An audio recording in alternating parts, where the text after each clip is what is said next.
হরে কৃষ্ণ। আজকে আমরা একটি বিশেষ যোগ আলোচনা করব। আলোচনার মাধ্যম হচ্ছে পুরুষোত্তম যোগের 5 নম্বর শ্লোক আজকে আমরা আলোচনা করব।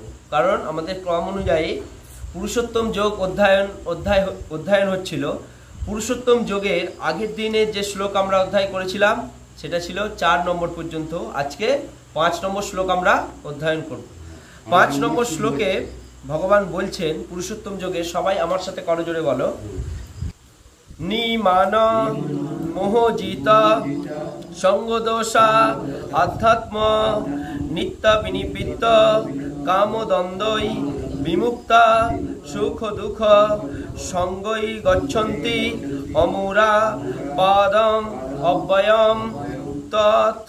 ভগবান বলছেন নি শূন্য, মান অভিমান, মোহ মোহ জিত বিজিত, সঙ্গ সঙ্গে, দোষা দোষ, আধ্যাত্ম পারমার্থিক জ্ঞানে, নিত্যা নিত্যত্ব, বিনিবৃত্ত বর্জিত, কামা কামনা বাসনা, দ্বন্দ্বই দ্বন্দ্ব সমূহ থেকে বিমুক্তা মুক্ত, সুখ দুঃখ সুখ ও দুঃখ সঙ্গই নামক গচ্ছন্তি লাভ করেন অমূরা মোহযুক্ত ব্যক্তিগণ, পদম পদ অব্যয়ম নিত্য তৎসেই। যারা অভিমান ও মোহশূন্য, সঙ্গদোষ রহিত, নিত্য অনিত্য বিচার পরায়ণ, কামনা বাসনা বর্জিত, সুখ ও দুঃখ আদি দ্বন্দ্ব সমূহ থেকে মুক্ত এবং মোহ মুক্ত, তারাই সেই অব্যয় পদ লাভ করেন। ভগবান এখানে কি বলছেন? যারা অভিমান ও মোহ শূন্য। অভিমান সবাই জানো অভিমান শব্দের অর্থ। যারা অভিমান ও মোহ শূন্য, মোহ মানে মায়া, যারা অভিমান ও মোহ শূন্য, সঙ্গদোষ রহিত। সঙ্গদোষ মানে কি? আমরা যেমন সঙ্গ করি সেই অনুযায়ী আমাদের বিচার আসে, তাই না? খারাপ সঙ্গ করলে খারাপ বিচার, ভালো সঙ্গ করলে ভালো বিচার। তাই গীতায় বলছে সঙ্গদোষ রহিত। রহিত মানে বর্জিত। যে ব্যক্তি সঙ্গদোষ বর্জিত, যার মধ্যে সঙ্গদোষ নেই, নিত্য অনিত্য বিচার পরায়ণ, যেটা নিত্য এবং যেটা অনিত্য এই বিচার যে করতে পারে, এই বিচার করার যে ক্ষমতা যার কাছে আছে, এই বিচার যে করতে পারে কোনটা নিত্য কোনটা অনিত্য, এই বিচার পরায়ণ। কামনা বাসনা বর্জিত, যার মধ্যে কামনা আর সেটাকে চরিতার্থ করার জন্য বাসনা, কামনা বাসনা বর্জিত যার মধ্যে নেই। সুখ দুঃখ আদি দ্বন্দ্ব সমূহ, সুখ এবং দুঃখ দুটো নিয়ে আমাদের জীবনটা, সুখ দুঃখ। সুখ দুঃখ দ্বন্দ্ব সমূহ থেকে মুক্ত। দ্বন্দ্ব মানে কি? বিবাদ। সুখ দুঃখ বিবাদ, এই দ্বন্দ্ব সমূহ থেকে যে মুক্ত এবং মোহ মুক্ত, যাকে কেউ আকৃষ্ট করতে পারে না, যাকে কেউ মোহের দ্বারা বশীভূত করতে পারে না, মায়ার দ্বারা বাঁধতে পারে না, মোহ মুক্ত, তারাই সেই অব্যয় পদ লাভ করে। গীতা কত কঠিনভাবে ভগবান জগৎকে শিক্ষা দিচ্ছে, কত কঠিন এই শব্দগুলো কারো জীবনে যদি প্রয়োগ করে কত কঠিন। কি বলছেন? অভিমান ও মোহ শূন্য। প্রথমেই আমরা কেটে যাব অভিমান, তারপরে কি লিখছে? মোহ শূন্য, যার মধ্যে রাগ করার কোনো ব্যাপার নেই। মোহ শূন্য মানে যে কখনো মায়ার দ্বারা বশীভূত হয় না, যে কখনো আমার নিয়ে ভাবে না, মোহ শূন্য। তারপরে লিখছে কি? সঙ্গ দোষ রহিত। আমরা যেই লোকের সঙ্গ করি সেই তার প্রতি আমরা দোষ দেখি। যেমন লোকের সঙ্গ করি, যার সাথে সঙ্গ করি সে ভালো, যে তার সাথে মেশে না সে খারাপ। সঙ্গ দোষ রহিত, যে অপর ব্যক্তির দোষ দেখে না। সঙ্গ দোষ রহিত, নিত্য অনিত্য বিচার পরায়ণ, কোনটা ঠিক কোনটা ভুল, কোনটা চির সত্য আর কোনটা মিথ্যা, এইটা বিচার পরায়ণ। তারপরে লিখছে কি? কামনা বাসনা বর্জিত, যার মধ্যে কামনা এবং বাসনা যার মধ্যে নেই, যে ত্যাগ করেছে কামনা বাসনা বর্জিত। সুখ দুঃখ আদি দ্বন্দ্ব সমূহ, যার মধ্যে সুখ এবং দুঃখ আমাদের সবার জীবনে আছে, সুখও আছে দুঃখও আছে। এবং কি? দ্বন্দ্ব সমূহ মুক্ত, যার মধ্যে দ্বন্দ্ব আছে, আমাদের সবার মধ্যে দ্বন্দ্ব আছে, সুখ আছে দুঃখ আছে। এই তিনটে গুণ থেকে যে ব্যক্তি মুক্ত, সুখ দুঃখ দ্বন্দ্ব থেকে মুক্ত, এবং মোহ শূন্য, যে মায়ার দ্বারা কখনো বন্দী হয় না, মায়ার দ্বারা কখনো বশবর্তী হয় না, মোহ শূন্য, তারাই সেই অব্যয় পদ লাভ করে। কোন অব্যয় পদ? না, পরম পুরুষোত্তম ভগবানকে জানতে পেরে তার ভজনা করেন, ভক্তি করেন, এই অব্যয় পদ তারাই লাভ করে। কত কঠিন পদ! ভগবদ গীতায় কৃষ্ণ যে বাক্য বলছেন, যে উপদেশ দিচ্ছেন, এই উপদেশে আমরা এটা শিখতে পারছি। তাৎপর্য কি দিচ্ছে দেখো। তাৎপর্য বলছেন শরণাগতির পন্থা এখানে খুব সুন্দরভাবে বর্ণিত হয়েছে। তার প্রথম যোগ্যতা হচ্ছে গর্বের দ্বারা মোহচ্ছন্ন না হওয়া। খুব সুন্দর বলছেন। শরণাগতির পন্থা এখানে খুব সুন্দরভাবে বর্ণিত করা আছে, বর্ণনা দেওয়া হচ্ছে। শরণাগতি কার প্রতি? শরণাগতি কার প্রতি? মানস দেহ গেহ যো কিছু মোর, ওর পিলু তুয়া পদে নন্দ কিশোর। মানস, এই মানস, মানস মানে কি? মন, দেহ, মন দেহ গেহ মানে জ্ঞান বুদ্ধি যা কিছু আছে সব কিছু কি অর্পিলু মানে অর্পিত করলাম তুয়া পদে, তোমার পদে। তুয়া পদে মানে তোমার পদে। কার পদে? নন্দ কিশোর। নন্দ কিশোর মানে কি? নন্দ মহারাজের পুত্র। সেই কৃষ্ণ তোমার চরণে আমি আমার মানস দেহ গেহ, এই জীবন, এই দেহ, এই জ্ঞান বুদ্ধি সবকিছু তোমার চরণে অর্পণ করলাম। একে বলা হয় কি? আত্মনিবেদন। একে বলা হয় শরণাগতি, শরণাগতির পন্থা একে বলা হয়। একে ওই জন্য বলছে শরণাগতির পন্থা এখানে খুব সুন্দরভাবে বর্ণিত হয়েছে। তার প্রথম যোগ্যতা হচ্ছে গর্বের দ্বারা মোহচ্ছন্ন না হওয়া। গর্বের দ্বারা, গর্ব বলতে কি বুঝি? প্রত্যেকটা আমাদের প্রত্যেকটা মানুষের জীবনে গর্ব রয়েছে, কোনো না কোনো গর্ব রয়েছে, কোনো না কোনো গর্ব, গর্ব আছে না? আছে তো। কেউ রূপের গর্ব, কেউ ধনের গর্ব, কেউ বিদ্যার গর্ব, কেউ উচ্চকুলে জন্মেছে তার গর্ব। কোনো না কোনো গর্ব আমাদের জীবনে আমাদেরকে বৃদ্ধি পাওয়ায়, বৃদ্ধি পাওয়ায়। কিন্তু চিন্তা করে দেখো, এই গীতায় কৃষ্ণ বলছেন কি? প্রথম, তার প্রথম যোগ্যতা, শরণাগতির প্রথম যোগ্যতা হচ্ছে গর্বের দ্বারা মোহচ্ছন্ন না হও। তোমার মধ্যে যে গর্ব তুমি করছো, এর দ্বারাই তুমি কিন্তু মোহে আছো, এর দ্বারাই তুমি আচ্ছন্ন হয়ে আছো, এর দ্বারাই তুমি ঢেকে আছো, এর দ্বারা কখনো তুমি আচ্ছন্ন হবে না। বুঝতে পারছো? প্রথম গর্বের দ্বারা কখনো মোহচ্ছন্ন না হওয়া। তোমার মধ্যে যাই গুণই থাকুক, কেউ ভালো গান করতে পারে, সে কিভাবে? আমার কাছে গান আছে মানে আমি সবার থেকে ভালো গান পারি, আমি ভালো আঁকতে পারি, বুঝতে পারছো? আমি ভালো পড়াশোনার রেজাল্ট করতে পারি। প্রত্যেকটা জায়গা হচ্ছে গর্ব। এই জীবনটা ভগবান আমাদেরকে দিয়েছে কৃষ্ণ ভক্তি করার জন্য, কিন্তু জীবনটা পেয়ে যেটা আমি ভালো পারি সেটাই আমার কাছে গর্ব হয়ে দাঁড়ায়। আর তার দ্বারাই আমি লোককে অপমান করি, তার দ্বারা লোককে কটূক্তি করি, তুমি পারো না আমি পারি, এটাই কিন্তু মোহ। ওই জন্য কৃষ্ণ গীতায় বলছে গর্বের দ্বারা মোহচ্ছন্ন না হওয়া প্রথমে। কারণ বদ্ধজীব নিজেকে জড় প্রকৃতির অধিপতি বলে মনে করে গর্বস্ফীত হয়। বদ্ধজীব নিজেকে জড় প্রকৃতির অধিপতি, জড় প্রকৃতি মানে কি? এই জগৎ হচ্ছে জড় জগৎ। অধিপতি মানে কি? স্বামী। অধি মানে কি? সেইটার পতি মানে স্বামী। বুঝতে পারছো? এই পৃথিবী, অধিপতি মানে কি? অধি মানে পৃথিবীর, পতি মানে স্বামী। নিজেকে কিভাবে? আমি এই পৃথিবীর মধ্যে শ্রেষ্ঠ। বুঝতে পারছো কি বলছি? ওই জন্য বলছেন কি এখানে যে বদ্ধজীব নিজেকে জড় প্রকৃতির অধিপতি বলে নিজেকে গর্ভস্ফীতি মানে গর্ব মনে করে, উচ্চ গর্ব মনে করে। তাই পরম পুরুষোত্তম ভগবানের শ্রী চরণে আত্মসমর্পণ করা তার পক্ষে খুব কঠিন। যখন আমরা এটা গর্ব করি তখন ভগবানের চরণে আত্মসমর্পণ করা আমাদের জন্য কঠিন হয়ে দাঁড়ায়। কঠিন হয়ে দাঁড়ায় না? যদি আমরা উদাহরণ দিয়ে ভাবি, কেউ যদি তোমার থেকে ভালো পড়াশোনা জানে, কেউ যদি, তুমি ধরো বেশি পড়াশোনা জানো, তুমি আরেকজনের কাছে যে পড়তে যাচ্ছ সে হয়তো একটু কম পড়াশোনা জানে, তুমি কি ভাববে? যে আমি তোর থেকে বেশি পড়াশোনা জানি, ওর কাছে পড়তে গিয়ে কি করবো? বুঝতে পারছো কি বলছি? এই রকম যে ভাব, এই ভাবের জন্য মানুষ কিন্তু নিজেকে আরো নিচু করে ফেলে। এখানে লিখছেন তাই পরম পুরুষোত্তম ভগবানের শ্রী চরণে আত্মসমর্পণ করা তার পক্ষে খুব কঠিন হয়। যখন কোনো ব্যক্তি ভাবে যে আমি তো অনেক বিদ্যা গ্রহণ করেছি, তাহলে আমি কেন ভগবানের ভক্তি করব?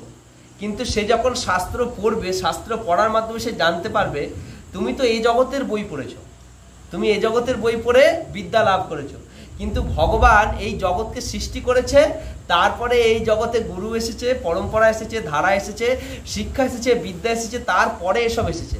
আগে তো এই জগৎ হবে, তারপরে হবে বিদ্যা বুদ্ধি। যদি জগৎ না থাকে বিদ্যা বুদ্ধি কি করে আসবে? বিদ্যা কোথা থেকে আসবে? বুঝতে পারছো কি বলছি? যখন এই জ্ঞান, এই বুদ্ধি আমাদের মধ্যে আসবে তখন ভগবানের চরণে আমরা আত্মসমর্পণ করব। আর যখন এই বুদ্ধিটা আমাদের কাছে না আসবে তখন আমরা কি হবে? বিদ্যার দ্বারা অহংকারী হয়ে আমরা ভগবানের বশ্যতা স্বীকার করব না, ভগবানের দাসত্ব স্বীকার করব না। চৈতন্য মহাপ্রভু এই শিক্ষা আমাদের দিচ্ছেন কি? আমাদের স্বরূপ কি? জীবের স্বরূপ হইল নিত্য কৃষ্ণ দাস। জীবের স্বরূপ এটা। আমাদের স্বরূপ, আমি ডাক্তার নই, উকিল নই, মাস্টার নই, ইঞ্জিনিয়ার নই, কেউ নই। আমার স্বরূপে কি? জীবের স্বরূপ হইল নিত্য কৃষ্ণ দাস। বুঝতে পারছো? দাস হওয়া থাকায়, দাস হয়ে থাকাই হচ্ছে আমাদের স্বরূপ। আমাদের স্বরূপে আর কিচ্ছু নেই। ভগবান আমাদেরকে যদি প্রশ্ন করে তোমরা এই জীবন লাভ করলে এই জীবনে তুমি কে কি হতে চাও, আমরা কিভাবে? আমি ডাক্তার হতে চাই, আমি মাস্টার হতে চাই, উকিল হতে চাই, ইঞ্জিনিয়ার হতে চাই। কিন্তু প্রকৃতপক্ষে আমরা যদি সেটাই হতে থাকি, সেটাই যদি আমাদের জীবনে আমরা চাই করি, তাহলে সেটা আমরা বৃদ্ধকালব্ধি কেন করতে পারি না? আর যদিও বৃদ্ধকালব্ধি করলাম সেটা আমার সঙ্গে থাকে না কেন? বুঝতে পারছো কি বলছি? মৃত্যুর আগেই তো সেটাকে আমাদের ত্যাগ করতে হয়। তাই বুদ্ধিমান ব্যক্তি কি বলে, যে আমি উকিল হতে চাই না, ডাক্তার হতে চাই না, কিছু হতে চাই না, আমি কি হতে চাই, কৃষ্ণ তোমার শুদ্ধ দাস রূপে যেন থাকতে চাই, তোমার চরণে দাসের দাস হয়ে যেন থাকতে চাই। বুঝতে পারছো? ওই জন্য কি বলা হচ্ছে, সেবার অভিলাষ মাগে নরোত্তম দাস। সেবার অভিলাষ, সেবা মানে কি, ভগবানের ভক্তিতে সেবা করা, ভগবানের সেবা করা, এটাই চাইছে। কে চাইছে? নরোত্তম দাস ঠাকুর। সেবার অভিলাষ মাগে নরোত্তম দাস। বুঝতে পারছো? নরোত্তম দাস ঠাকুর তিনি এত বড় জমিদারের সন্তান, এত বড় বুদ্ধিমান, এত বিদ্যাবান, তারপরেও কি চাইছে ভগবানের কাছে, হে প্রভু তোমার সেবা করতে পারি, এটাই আমার অভিলাষ, এটাই আমার ইচ্ছা। বুঝতে পারছো? ওই জন্য জ্ঞানবান ব্যক্তি সবসময় ভগবানকে চায়। ভগবানকে চায় না? ভগবানের থেকে কিছু চায় না, ভগবানকে চায়। আমরা অর্জুন হব না দুর্যোধন হব? যদি দুর্যোধন হব তাহলে ভগবানের থেকে চাইবো, আর যদি অর্জুন হব তাহলে ভগবানকেই চাইবো। চাইবো না? কুরুক্ষেত্র যুদ্ধক্ষেত্রে অর্জুন গেলেন, দুর্যোধন গেলেন। দুর্যোধনকে বললেন যে অর্জুন তুমি প্রথমে চাও, দুর্যোধন যেহেতু বড়, বাচ্চাদের মানে ছোটদের আগে চার নিয়ম, তাই অর্জুন তুমি চাও। দুর্যোধন মনে মনে কি ভাবছে, যে কৃষ্ণ তো বলেছে নারায়ণী সেনা, আর একদিকে আমি, একদিকে নারায়ণী সেনা, কিন্তু আমার শর্ত কি, আমি যুদ্ধ করব না। আর আমার যে অগণিত নারায়ণী সেনা আছে তারা খুব, তাদেরকে আমি ট্রেনিং দিয়েছি, তারা সব কিছু জানে। বুঝতে পারছো? তাহলে তোমার কি লাগবে, তুমি চাও। অর্জুন যখন এই কথা বলা হচ্ছে, অর্জুন যখন চাইতে যাবে, দুর্যোধন মনে মনে ভাবছে অর্জুন যেন নারায়ণী সেনা না চায়, যেন কৃষ্ণকে চায়। তাহলে নারায়ণী, কৃষ্ণ তো বলেছে যুদ্ধ করবে না। আমরা কথায় বলি কি, অকর্মের লোককে নিয়ে কোনো কাজ নেই, আমরা কথায় কি বলি। কিন্তু আমাদের বোঝা উচিত সব সময় লোক কিন্তু অকর্ম হয় না। কেউ বুদ্ধির দ্বারা জয়লাভ করে, কেউ আবার শক্তির দ্বারা জয়লাভ করে। কিন্তু অরিজিনালি কি, যে বুদ্ধির দ্বারা জয়লাভ করে তার জয় জয়কার বেশি হয়। বুঝতে পারছো? মূর্খ কত পরিশ্রম করে, গাধার মতো পরিশ্রম করে, কিন্তু বুদ্ধিমান ব্যক্তি এক জায়গায় বসে তার থেকে 10 গুণ অর্থ বেশি ইনকাম করতে পারে। বুঝতে পারলে? কিন্তু কি চাইলো অর্জুন, যে হে প্রভু আমার নারায়ণী সেনা চাই না, আমার তোমাকে চাই। মনে মনে হাসছে দুর্যোধন, যে হায় রে মূর্খ, এই জন্যই তোমাদের 5 ভাই কোনো কিছু তোমাদের কাজের নয়। যেমন আমরা বলি যে কি চার দরকার, তুমি তো চাইতে পারতে নারায়ণী সেনা, কিন্তু তুমি তো আমার রাস্তাটা আরো পরিষ্কার করে দিলে। যখন ও ভগবান তবু আবার তাকে ছলনা করে জিজ্ঞাসা করছে, অর্জুন তুমি এক ভেবে চিনতে বলছো তো, আবার তোমাকে আমি আবার অপশন দিচ্ছি, আবার সুযোগ দিচ্ছি, তুমি ভেবে চিন্তে করো, কারণ তুমি তো ছোট, তোমার মাথায় এই বুদ্ধি আসবে না, তুমি কেন আমার সেনা নিচ্ছ না? তখন অর্জুন জোর গলায় বলল, কৃষ্ণ তুমি যদি আমার সাথে থাকো কোনো সেনার আমার প্রয়োজন হবে না। কৃষ্ণ বলছে, দেখো অর্জুন আমি কিন্তু যুদ্ধ করব না, আমি তোমার সাথে থাকবো। কৃষ্ণ এই কথা শুনে অর্জুন বলছে যে কৃষ্ণ তুমি আমার সাথে থাকবে, এটাই আমার হবে, যুদ্ধ তোমায় করতে হবে না। দুর্যোধন মাঝখান থেকে কি নিল? নারায়ণী সেনা নিল। আমাদের অবস্থাটা কিন্তু সেরকমই। আমরা ভগবানের কাছে যাই, কাকে চাই? লক্ষ্মী দেবীকে চাই, ভগবানকে চাই না। চাই তাই তো, ধন চাই, ঐশ্বর্য চাই, প্রতিপত্তি চাই। আমরা ভগবানের কাছে গিয়ে কাকে চাই? লক্ষ্মীকে চাই, কিন্তু লক্ষ্মীকে চাই, ভগবানকে চাই না। এই হচ্ছে আমাদের দুর্ভাগ্য। কিন্তু লক্ষ্মী দেবী যখন এলেন, এসে কাকে চায়? লক্ষ্মী দেবীর পতিকে, নারায়ণ। আর সেই ভগবানকে যদি এসে সে না দেখে, তাহলে সে কিভাবে হবে? সে কি থাকবে? সে সেইভাবেই থাকবে। ওই জন্য কি লক্ষ্মী দেবী সবসময় কি চায়? তার গুণকে, তার ধনকে তার প্রভুর সেবায় লাগানোর জন্য। বুঝতে পারলে? ওই জন্য কি বুদ্ধিমান ব্যক্তি যখন নারায়ণকে চায়, যখন আমরা কৃষ্ণকে চাই, ভগবানকে চাই, বাসুদেবকে চাই, তখন অনায়াসেই লক্ষ্মী কিন্তু তার পিছু পিছু চলে আসে। কেন? ভগবানের চরণ সেবা কে করে? স্বয়ং লক্ষ্মী দেবী করে। এটা আমাদের বুঝতে হবে। যদি আমরা ভগবানকে চাই, লক্ষ্মী অনায়াসেই চলে আসে। কিন্তু যদি আমরা লক্ষ্মীকে চাই, সেই জায়গায় কিন্তু ভগবান আসেন না। বুঝতে পারলে? কেন আসেন না? কারণ ভগবান হচ্ছেন পতি, আর লক্ষ্মী দেবী হচ্ছেন তার স্ত্রী। যখন ধন আমরা কামনা করি, যখন ধনের আমরা ইচ্ছা রাখি, তখন লক্ষ্মী দেবী আসেন। এসে যখন দেখে সেই ধন ভগবানের প্রতি, আমার প্রভুর প্রতি ব্যবহার হচ্ছে না, তখন সেই ধনের দ্বারা কিন্তু লক্ষ্মী দেবী ক্রুদ্ধ হন, প্রসন্ন হবার জায়গায় রুষ্ট হন। বুঝতে পারলেন? তখন কিন্তু তার ধনহীনের সম্ভাবনা থাকে। ওই জন্য সব থেকে বড় ধনী কারা? যারা কৃষ্ণ নাম গ্রহণ করেছে, তারা সব থেকে বড় ধনী। কেন? তাদের সাথে নারায়ণ আছে এবং তাদের সাথে লক্ষ্মী দেবী আছেন, দুদিক থেকেই তারা ধনী।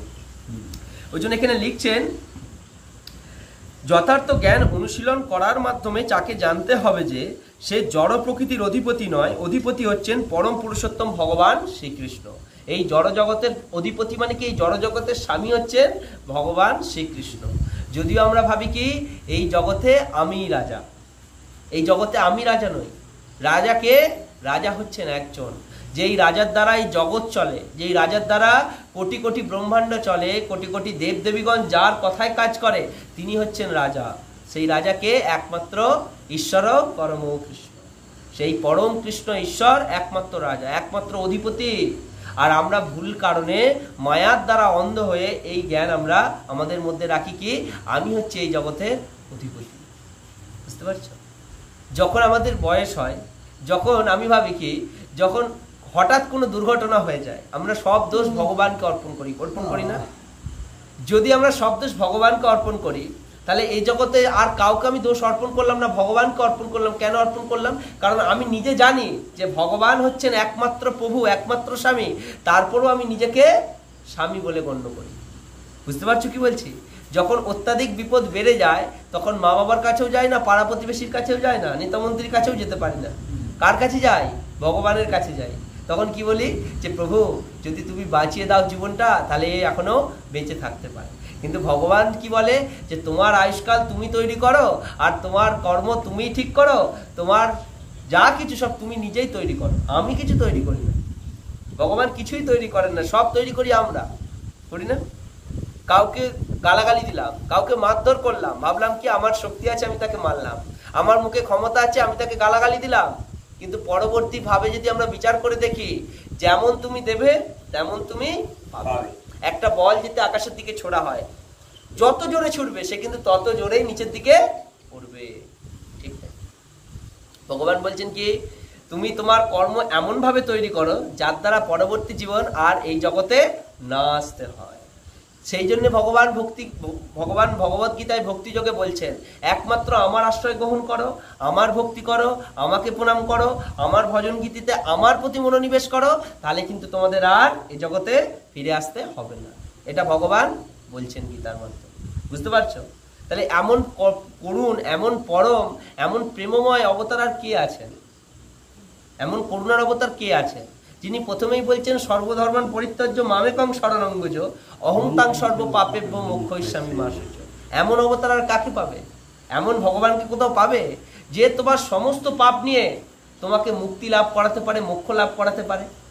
এমন কাউকে পাবে যে তোমার সমস্ত পাপ নিয়ে বলে যে আমার সমস্ত পাপ আমি মাধাইকে দিলাম, আর মাধাইকে প্রভু তুমি উদ্ধার করো? এমন করুণার অবতার তুমি কোথায় পাবে? কোথাও পাবে না, এই জগতে কোথাও পাবে না। তাই তো এই জন্য বলছেন কি যে ভগবানের ভক্ত যদি হতে চাও, এখন থেকে এই মুহূর্ত থেকে ভগবানকে তোমার নিজের বলে ভাবো, আর তখন তার প্রতি শরণাগতি পন্থা অবলম্বন করো, তাকে সব কিছু তাকে অর্পণ করো।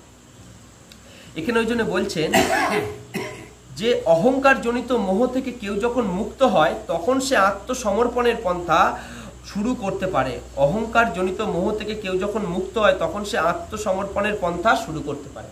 যখন আমাদের এই মোহ, আমি, আমার, এই ভাব যখন আমরা ত্যাগ করবো আস্তে আস্তে, আমাদের মধ্যে এই ত্যাগটা আসে না। আসে না? কখন আসে বলো তো? কখন আসে ত্যাগ?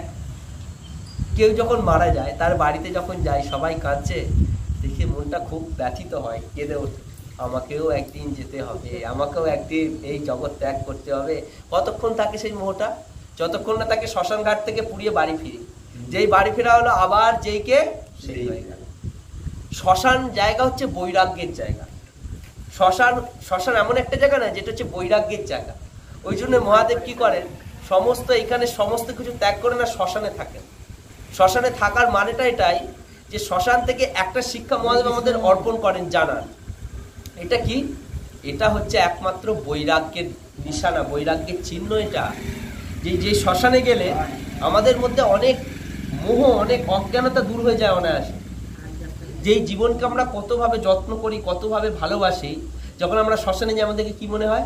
ধুর, এই জীবনটার কোনো দামই নেই, এই বেঁচে আছে, এই নেই।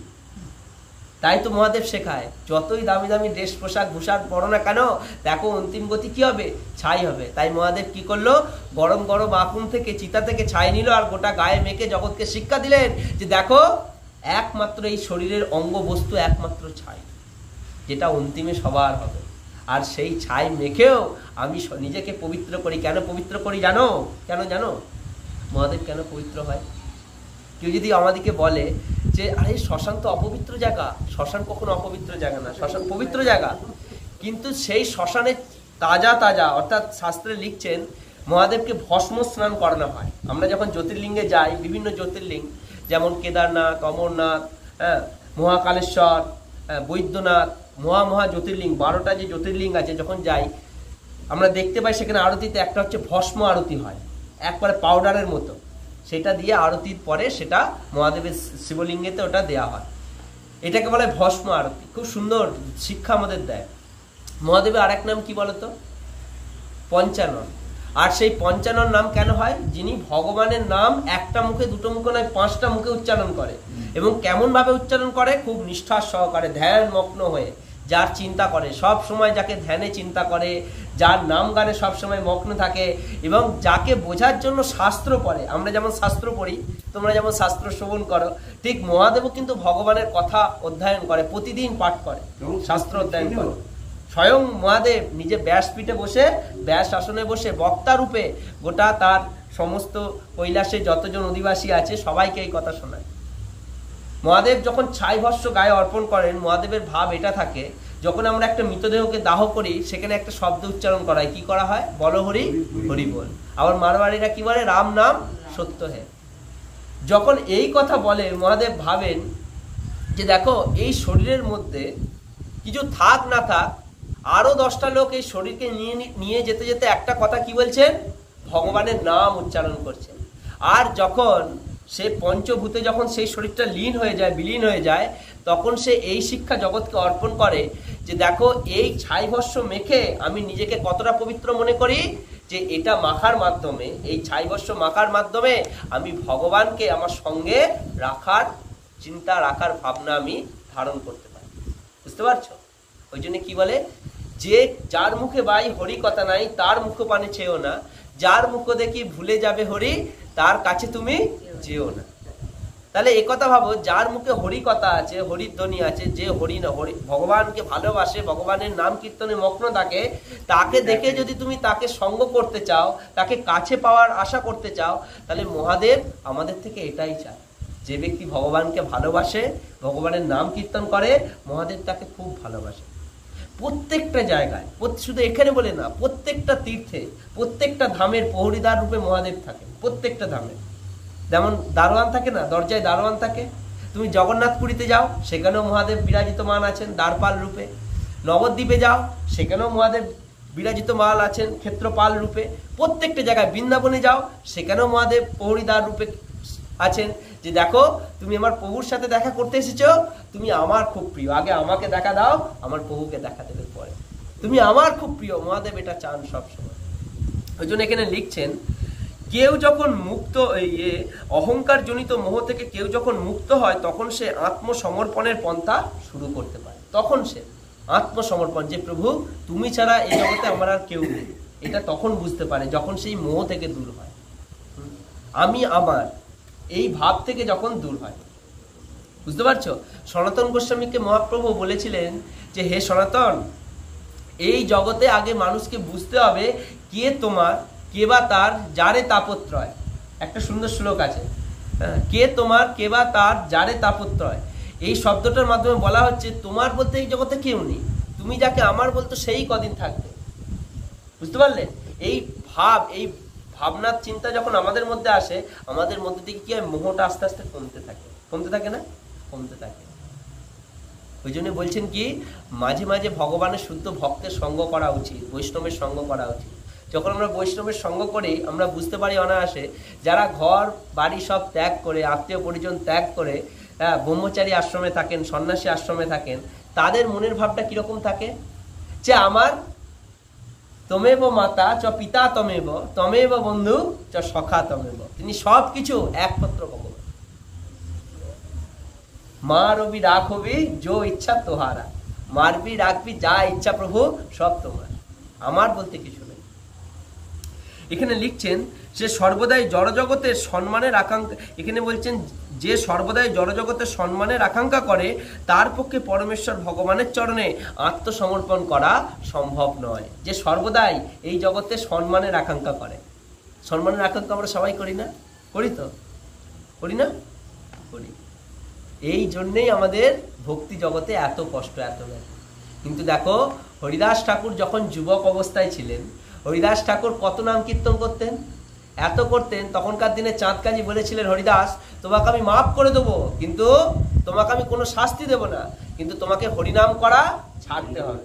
যদিও তুমি হরিনাম গ্রহণ করছো, মুসলিম কুলে জন্মেও তোমার এই অপরাধকে আমি মুক্তি দেব, তোমাকে কিন্তু হরিনাম করা ছাড়তে হবে। তখন বলেছিলেন কি যে আমি কি করে হরিনাম ছাড়বো, হরিনাম আমায় ছাড়লে, আমি হরিনাম ছাড়লে নাম আমায় ছাড়ে না। বুঝতে পারছো? তখন এই কথা শুনে যদি তুমি হরিনাম না ছাড়ো তাহলে 22টা বাজারে তোমাকে বেত্যাঘাত করে মৃত্যু দেয়া হবে। ভয়ঙ্কর কথা। 22টা বাজার, 22 বাজার না, যেমন আমাদের পাশে নতিবপুর বাজার আছে, এরকম নতিবপুর বাজার মানে কি শুধু নতিবপুর বাজার? 22 বাজার মানে অনেকে ভাবে কি বাজারটার নামই হচ্ছে 22 বাজার, তা না, 22টা গ্রামের 22টা বাজার। বুঝতে পারলে? যেমন নতিবপুর, গণেশপুর, জয়রামপুর এক একটা গ্রাম, ঠিক সেরকম 22টা গ্রামের 22টা বাজারে হরিদাস ঠাকুরকে সেই গ্রামের বাজারের মধ্যে বেঁধে তাকে প্রহরের পর প্রহর, রাজার প্রহরীদারগণ তাকে প্রহরের পর প্রহর করে তাকে মেরে ফেলার জন্য চেষ্টা করেছিলেন। কিন্তু দেখো, যদি হরিদাস ঠাকুর নিজের সম্মানের আকাঙ্ক্ষা করত যে লোকের কাছে আমি মার খাবো, লোক আমি মার খাচ্ছি, লোক দেখবে, এই ভাব যদি হরিদাস ঠাকুর করতো তাহলে কি হতো? আজকে আমরা নামাচার্য রূপে তাকে জানতে পারতাম না। চৈতন্য মহাপ্রভু বললেন যে হরিদাস ঠাকুর তখন ইয়ং, খুব কম বয়স। পরে যখন চৈতন্য মহাপ্রভু এলেন, যখন শিবাসঙ্গনে চৈতন্য মহাপ্রভু রাজ সিংহাসন অর্থাৎ দিব্য সিংহাসনে বসে আছেন, একের পর এক ভক্তকে রাখছেন, হরিদাস ঠাকুরকে বলছেন, হরিদাস তোমার মনে পড়ে সেই দিনের কথা, এরকম ভাবে বলছেন মহাপ্রভু, তোমার মনে পড়ে সেই দিনের কথা? না প্রভু, কোন দিনের কথা? তখন হরিদাস ঠাকুর অনেক বৃদ্ধ, মহাপ্রভু নবযুবক, 24 বছর প্রায় বয়স, সন্ন্যাসের আগের মুহূর্তে। না প্রভু, কোন দিনের কথা? না যেদিন যবনেরা তোমাকে 22টা বাজারে বেত্যাঘাত করছিল, সেই মনে পড়ে সেই দিনের কথা? প্রভু হ্যাঁ, অবশ্যই মনে পড়ে, সেই দিনের কথা অবশ্যই মনে পড়ে। তুমি জানো তোমার জন্য আমার মন কত কষ্ট পেয়েছে, কত দুঃখ পেয়েছে। আমি জানি প্রভু, তুমি তো ভক্ত বৎসল, তুমি সবার হৃদয়ে অবস্থান করো। তবে হরিদাস, যটা মার তোমার পিঠে পড়েছে সব কটা মার কিন্তু আমি আমার পিঠে নিয়েছি। সবার সামনে মহাপ্রভু তার অঙ্গবস্ত্র সরিয়ে দেখাচ্ছেন সবাইকে, আর দেখছেন সত্যিই তাই, মহাপ্রভুর পিঠে অগণিত চাবুকের দাগ। বুঝতে পারছো? এটা হচ্ছে ভগবান তার ভক্তকে রক্ষা করার নিয়ম। ভগবান বলছেন যে হরিদাস, তুমি যখন মার খাচ্ছিলে, তোমাকে যখন সবাই মারছিল, সুদর্শন চক্র আমি সেখান থেকে নিক্ষেপ করেছিলাম, কিন্তু সুদর্শন চক্র 22টা বাজারে তুমি যখন বেত্যাঘাত সহ্য করছিলে, আমার হৃদয় তখন বিদীর্ণ হচ্ছিল। আমি সুদর্শনকে বললাম, সুদর্শন যাও, আমার ভক্তকে তুমি রক্ষা করো। সুদর্শন এলো, এসে কিন্তু পুনরায় সেই সুদর্শন আমার কাছে ফিরে চলে গেল। মহাপ্রভু বলছে সুদর্শন আমাকে গিয়ে কি বললো জানো? বলছে প্রভু, তুমি তো হামেশাই বলো অহম ভক্ত পরাধীন, আমার থেকে আমার ভক্ত শ্রেষ্ঠ। তাহলে তুমি তো আমাকে পাঠালে যারা জবনরা যাকে অত্যাচার করছে, যে আপনার ভক্তকে, শুদ্ধ ভক্তকে বধ করার জন্য, আমি তো তাদের বধ করতে গেলাম, কিন্তু তুমি তো একটা কথা বলো তোমার থেকে তোমার ভক্ত শ্রেষ্ঠ। কিন্তু তোমার সেই শুদ্ধ ভক্ত হরিদাস ঠাকুর কি বললেন জানো? যে হে সুদর্শন, তুমি এদের কোনো কষ্ট দিও না, এদিকে বধ করো না। তাই আমি কি করতে পারি? আমি পুনরায় ফিরে তোমার কাছে চলে এলাম। তখন মহাপ্রভু বলছেন, আমি তখন নিজে থাকতে না পেরে আমি আমার পৃষ্ঠদেশ তোমার পিঠে পেতে দিলাম। এটা হচ্ছে ভগবানের স্বরূপ, এটা হচ্ছে ভগবানের গুণ। ওই জন্য এখানে লিখছেন কি, যে সর্বদাই এই জড়জগতের সম্মানের আকাঙ্ক্ষা করে তার পক্ষে পরমেশ্বর ভগবানের চরণে আত্মসমর্পণ করা সম্ভব নয়। বুঝতে পারলে? কেউ বৃন্দাবনে গেল, বৃন্দাবনে গিয়ে ধুলোয় লুটোপুটি খাচ্ছে, কেউ বৃন্দাবনে গিয়ে ভগবানের জন্য কাঁদছে, কেউ নবদ্বীপে গিয়ে ভগবান শ্রীমান চৈতন্য মহাপ্রভুর চরণ ধুলে নিজের সর্বাঙ্গ মাখছে, এটা দেখে কেউ হাসে। এটা দেখে কেউ হাসছে, কেউ ঠাট্টা করছে, কিন্তু সে তো জানে যে আমি কার জন্য এই সব কার্য করছি। সে তো জানে আমি কার জন্য এই অঙ্গে ধুলো লেপন করছি। সে তো জানে আমি কার জন্য এই দিব্যভূমি চৈতন্য মহাপ্রভুর আবির্ভাব স্থানে আমি লুটোপুটি করছি। বুঝতে পারলে? ওই জন্য বলছেন কি, আমাদের এই জগৎ এখন সম্মানের পেছনে প্রচুর ছোটে, প্রচুর। যেখানে সম্মান, যেমন আমরা কথায় বলি, যেখানে সম্মান নেই সেখানে আমি যাই না। কিন্তু দেখো বৈষ্ণবদের দিকে, শুদ্ধভাবে দেখো বৈষ্ণবদের দিকে। নিত্যানন্দ প্রভুকে মারলো, নিত্যানন্দ প্রভুকে গালিগালাজ করছিল, তারপরেও কি তার চরণ ধরে ধরে বলছে যে একবার হরি বলো, একবার কৃষ্ণ বলো। যে অনন্ত কোটি ব্রহ্মাণ্ডের মালিক, হেন নিতাই বিনে ভাই গৌর নাহি পাই, সেই গৌরাঙ্গ মহাপ্রভুর যিনি শুদ্ধ প্রতিনিধি, সেই শিবান নিত্যানন্দ প্রভু, তিনি জগৎকে এই শিক্ষা দান করছেন। লোকের চরণে পড়ে যাচ্ছেন, ঘরে ঘরে যাচ্ছেন। হ্যাঁ, শোনো শোনো নিত্যানন্দ, শোনো হরিদাস, সর্বত্র আমার আজ্ঞা করহ প্রকাশ, অধম পতিত জীবের দ্বারে দ্বারে গিয়া হরিনাম মহামন্ত্র দাও মিলাইয়া। শ্রীমান নিত্যানন্দ প্রভু জগন্নাথপুরী থেকে আদেশ দিলেন, হরিদাস, নিত্যানন্দ, তোমরা বাংলায় প্রচার করো, প্রত্যেকটা অধম পতিত যার প্রত্যেকটা জীবের দ্বারে দ্বারে যাও, আর হরিনাম মহামন্ত্র সবাইকে বিলাও। বলে দিলে হবে, মাছ খায় ও মাংস খায় ওর ঘরে কেন যাবো? এইভাবে আমরা বিচার করতে হবে আমাদের, যে প্রত্যেকজন হরিনাম সবাইকে করতে হবে। হরিনাম এমন একটা জিনিস না, যদি আমরা কেউ যদি ভাবে কেউ কারোর শরীর খারাপ হয়েছে, জ্বর হয়েছে, একবার ওষুধ খেলাম কমে যাবে, কমবে? কমবে না। একটা কোর্স আছে, 2 দিন খেতে হবে, 3 দিন খেতে হবে, 1 সপ্তাহ খেতে হবে, তবে তো রোগ কমবে। ঠিক তাই মাছ মাংস খেলেও যদি আমরা হরি নাম করা বন্ধ না করি, একদিন এই হরি নামের প্রভাবে এই মাছ মাংস খাওয়া চলে যাবে, যদি নিষ্ঠা সহকারে নামের প্রতি রুচি রাখি। বুঝতে পারছো? এটা নামের প্রভাব, নামের গুণ এটা। ওই জন্য এখানে বলছেন যে মোহের দ্বারা আচ্ছন্ন হয়ে পড়ার ফলে অহংকারের উদয় হয়। মোহের দ্বারা আচ্ছন্ন হয়ে পড়ার ফলে অহংকারের উদয় হয়। কারণ জীব যদিও অল্প দিনের জন্য এখানে আসে এবং তারপর বিদায় নিয়ে চলে যায়, তবুও মূর্খের মতো সে মনে করে যে এই জগতে সে অধীশ্বর। জীব যদিও কদিনের জন্য এই জগতে আসে, শব্দটা কি ব্যবহার করা হচ্ছে? কদিন। 1 বছরও বলা হচ্ছে না, কদিনের জন্য। আমরা বলি কি, কদিনের জন্য এই জগতে এসেছি। যদি বিচার করা হয় এই জগতের আয়ুষ্কাল কত দীর্ঘ, এই জগতের আয়ুষ্কাল কত দীর্ঘ, এই জগতের যে গাছটাকে আমি দেখছি সেই গাছটার আয়ুষ্কাল আমার থেকে বেশি, বেশি না? কত বেশি? তাহলে একটা যদি আমরা বিচার করে দেখি, একটা গাছ সে এত রোদ জল ঝড় সব কিছু সহ্য করে এই জগতে থাকছে, এত কষ্ট ভোগ করছে। আমাকে ভগবান হাত পা দিয়েছে, কথা বলার শক্তি দিয়েছে, দৃষ্টি দিয়েছে, সব কিছু দিয়েছে, কিন্তু এত কিছু দেবার পরও যদি আমি ভগবানের জন্য কার্য না করি, তাহলে কে করতে পারে?